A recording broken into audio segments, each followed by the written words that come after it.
স্বপ্নচোরের পাল্টা প্রতিশোধ। স্বপ্ন চুরি করা পরী বনাম এক মানবকন্যা।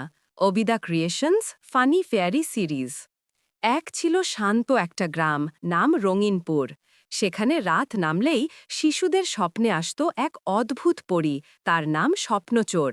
সে অন্য পরীদের মতো নয়, তার ঝলমলে ডানাগুলো কালো আর চোখে ছিল অজানা বিষাদের ছায়া।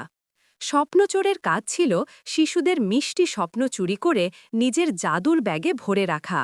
সে বিশ্বাস করত, যদি মানুষের সব সুন্দর স্বপ্ন সে নিয়ে নেয়, তবে নিজের ভাঙা ডানাও একদিন জোড়া লাগবে। কিন্তু এক রাতে সে ভুল করে এক মানবকন্যার স্বপ্নে ঢুকে পারে। তার নাম মীরা। মীরার স্বপ্নে ছিল আলো, রং আর এক জাদুকরী বাগান।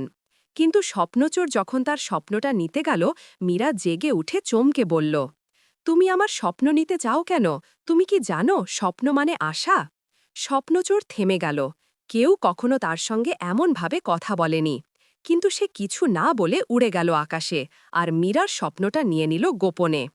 পরদিন সকালেই মীরা ঘুম থেকে উঠে দেখে তার কোনো রঙিন কল্পনা নেই, মনটা ফাঁকা ফাঁকা। সে সিদ্ধান্ত নেয়, যেভাবেই হোক সে তার স্বপ্ন ফিরিয়ে আনবে।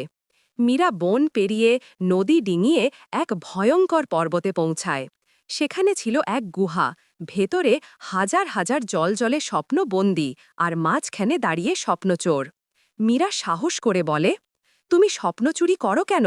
অন্যদের আনন্দ কেড়ে নিয়ে নিজের সুখ বানানো যায় না। স্বপ্নচোরের চোখে জল এসে গেল। সে বলল, আমি আগে এক আলো পড়েছিলাম, কিন্তু আমার নিজের সুখ হারিয়ে গেছি, তাই অন্যদের স্বপ্ন চুরি করতাম, ভাবতাম ওগুলো আমাকে হাসাবে।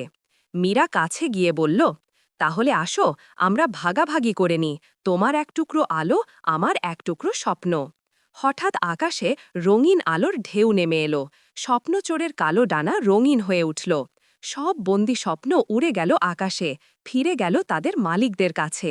স্বপ্নচোর হাসল, প্রথমবারের মতো, আর বলল, ধন্যবাদ মীরা, তুমি আমাকে স্বপ্নের আসল মানে বুঝিয়েছ। মীরা ঘরে ফিরে দেখল, তার বালিশে এক ঝলমলে পাখা পড়ে আছে, রঙিন আলোর মতো। সে জানল সেটা স্বপ্নচোরের উপহার। কিন্তু গল্প এখানেই শেষ নয়। রাতের আকাশে হঠাৎ এক রহস্যময় ছায়া দেখা গেল। কে জানে নতুন কোনো স্বপ্নচোর কি আবার ফিরে আসছে? সত্যিকারের স্বপ্ন কখনো চুরি করা যায় না, যতক্ষণ আমরা তা বিশ্বাস করতে জানি।